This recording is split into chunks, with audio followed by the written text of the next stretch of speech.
Halo semua, saya Kevin Gerald Malieshut, peserta Latsar CPNS Pemprov Sulbar tahun 2022 dari gelombang 1, angkatan 4, kelompok 1. Pada sesi kali ini saya akan membahas tentang nilai kolaboratif dalam core values ASN berakhlak. Kita mulai dari pengertian kolaborasi sendiri, yaitu proses dua orang atau lebih entitas atau organisasi yang bekerja sama untuk menyelesaikan tugas atau mencapai suatu tujuan. Ada juga namanya kolaborasi pemerintahan yang memiliki arti sebuah proses yang melibatkan norma bersama dan interaksi saling menguntungkan antar aktor governance. Kolaborasi pemerintahan menekankan semua aspek yang memiliki kepentingan dalam kebijakan membuat persetujuan bersama dengan berbagi kekuatan. Kolaborasi juga memiliki kriteria. Yang pertama, forum yang diprakarsai oleh lembaga publik atau lembaga. Yang kedua, peserta dalam forum termasuk aktor non-state. Yang ketiga, peserta terlibat langsung dalam pengambilan keputusan dan bukan hanya dikonsultasikan oleh agensi publik. Yang keempat, forum secara resmi diatur dan bertemu secara kolektif. Yang kelima, forum ini bertujuan untuk membuat keputusan dengan konsensus, bahkan jika konsensus tidak tercapai dalam praktik. Dan yang terakhir, fokus dari kolaborasi ini adalah kebijakan publik atau manajemen.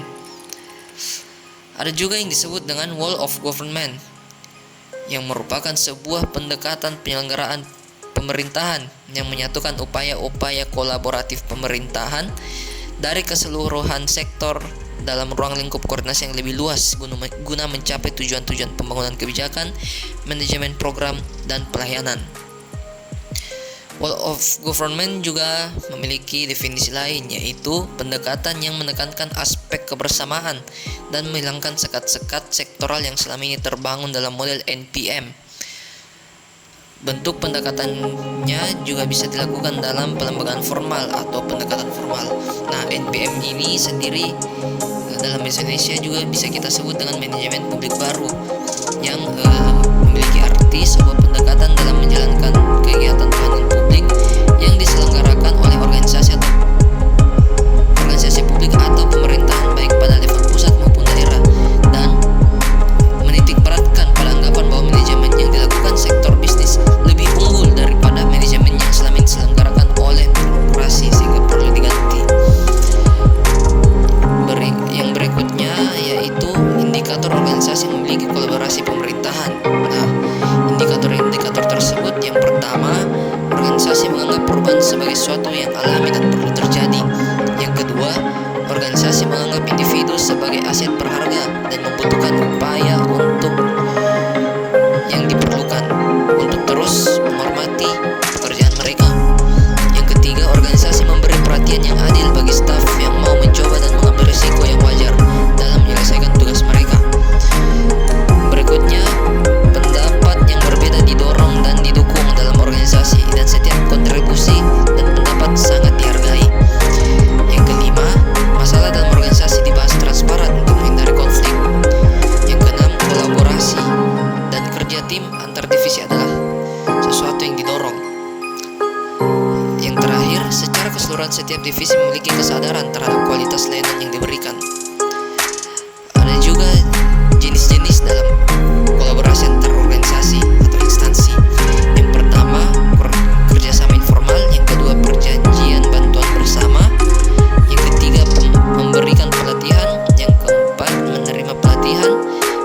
Yang kelima, perencanaan bersama. Yang keenam, menyediakan peralatan. Berikutnya, menerima peralatan, memberikan bantuan teknis, menerima bantuan teknis, memberikan pengelolaan hibah, dan menerima pengelolaan hibah. Dalam menjalin kolaborasi juga tentu dilewati beberapa proses. Yang pertama yaitu trust building, yaitu membangun kepercayaan dengan stakeholder mitra kolaborasi. Berikutnya adalah face dialogue, yang memiliki arti melakukan negosiasi dan baik dan bersungguh-sungguh.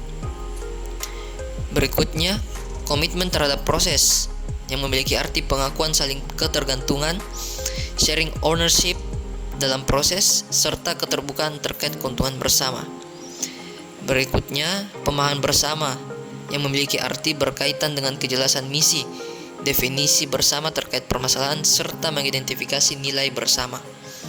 Dan yang terakhir dalam proses yaitu menetapkan outcome antara. Demikian penjelasan saya kali ini. Terima kasih.